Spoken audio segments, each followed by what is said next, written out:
Dear Mommy and Daddy, dumating na po ang araw na ikakasal na po si Miko.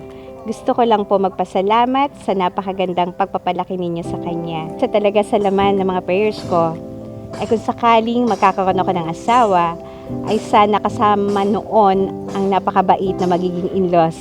Kasi alam ko po sa sarili ko, na mamahalin ko po ng sobra ang magiging in-laws ko. Wow!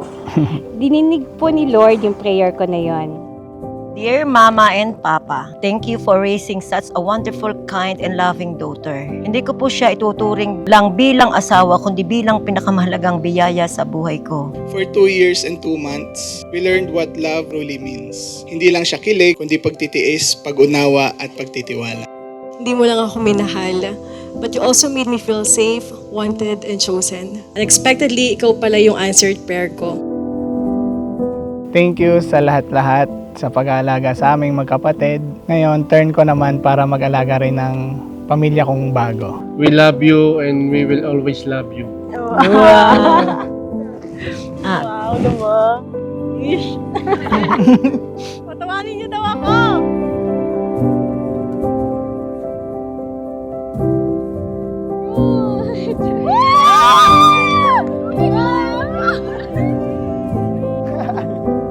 Ito ay Bong. Garbo.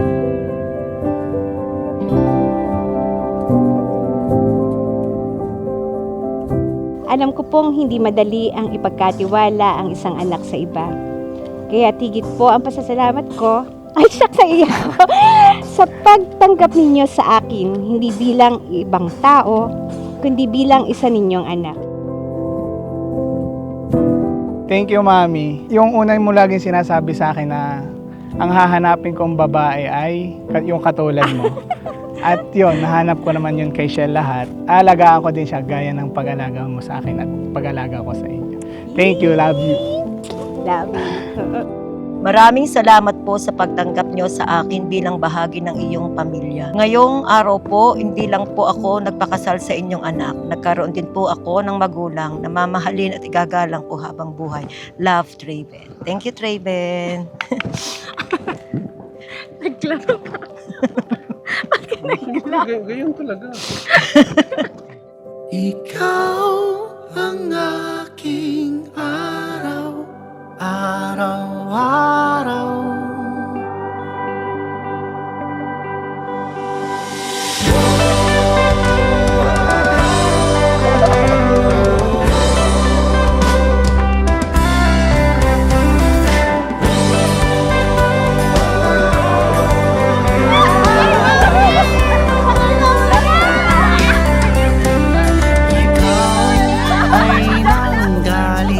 Sa silangan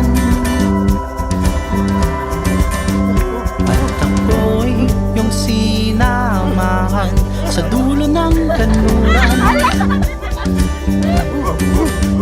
Makulimlim man ay hindi mo ako binitawan. Maulan man ang ating daan, tayo'y nagsayawan.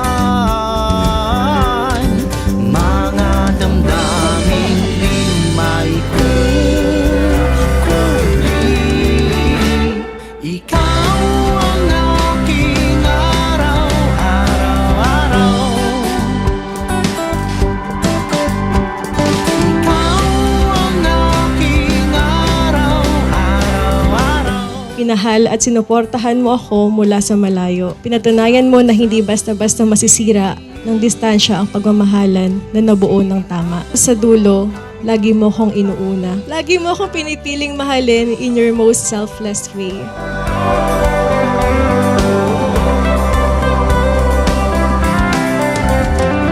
Ikaw ang natatanging pinakamamahal.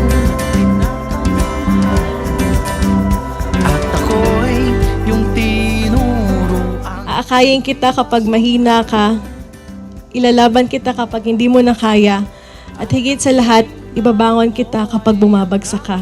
Nagsilbing kanlungan. San man tayo dalhin ng daan, ikaw ang tahanan.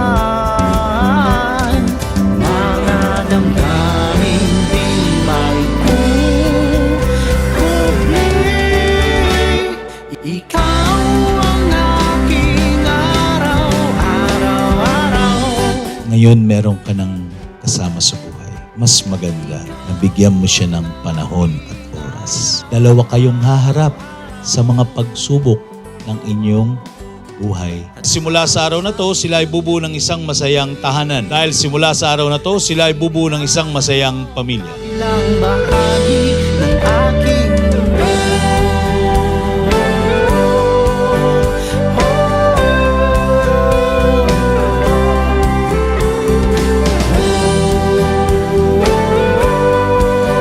Si Shell ang unang nanalangin sa inyo. At ano ang kanyang panalangin? Taong hahawakan ng kanyang kamay tungo sa isang masayang buhay.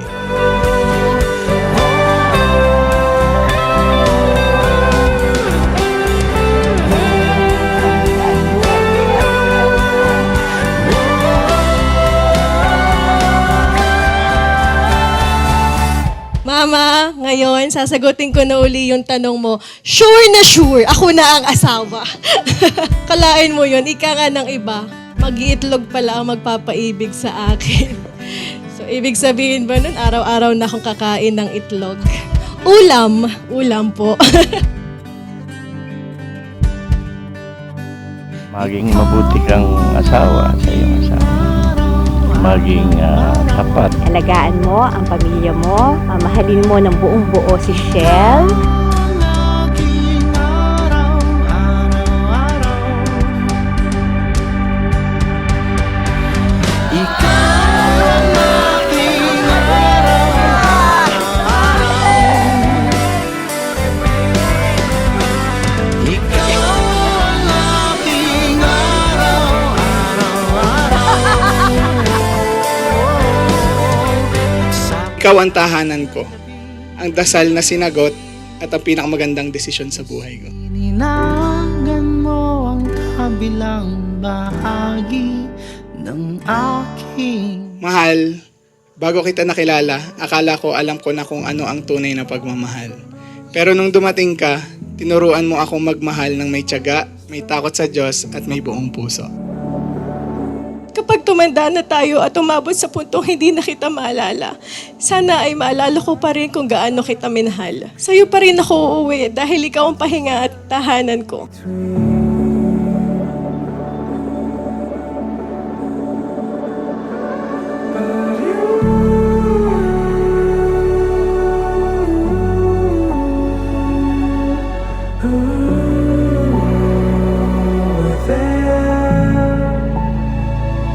Kayo po ay itinuturing kong tunay na magulang. Wala pong masihigit sa biyayang mapasama sa isang pamilyang puno ng pagmamahal, pag-unawa at dasal. Pangako ko po habang buhay kong mamahalin, respetuhin at iingatan ng inyong anak. Mahal na mahal ko po kayo. Maraming salamat sa lahat. Love, Shell. Pangako po na aalagaan, igagalang at mamahalin ko po siya sa lahat ng panahon, sa yaman o sa hirap.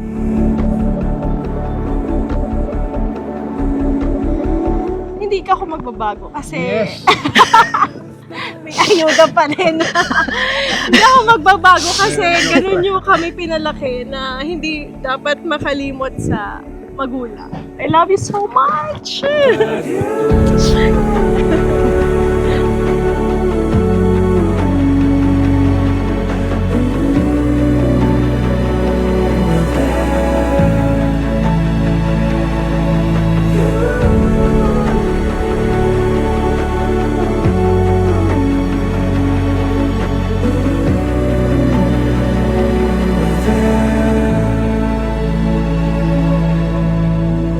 Pangako ko na magiging sandalan mo ako sa lahat ng pagkakataon.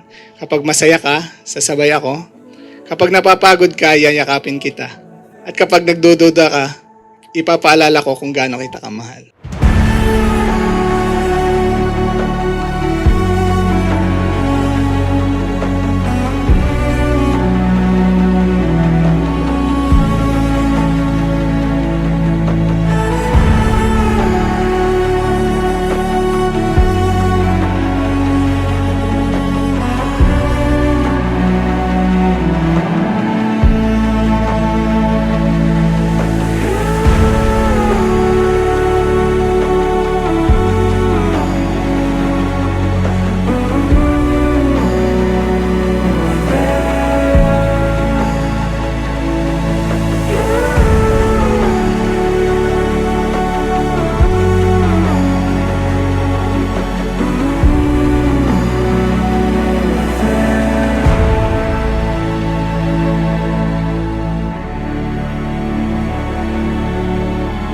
harap ng Diyos, ng ating pamilya at mga kaibigan, sinasabi ko ito ng buong puso.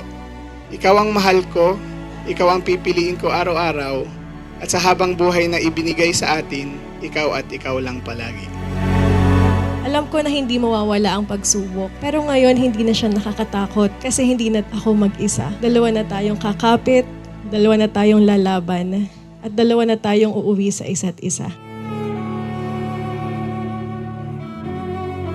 Mahal na mahal kita, Mister. Asawa ko, sweetheart. Mahal, I love you so much, Traven, Medgard, Oriviana. If you want to have a beautiful relationship being as husband and wife, all you need to do is to choose your partner. By the power vested in me by the Republic of the Philippines and the Church, I now pronounce you husband and wife. Mr. Traven, Medgard, Oribiana, you may now kiss your wife.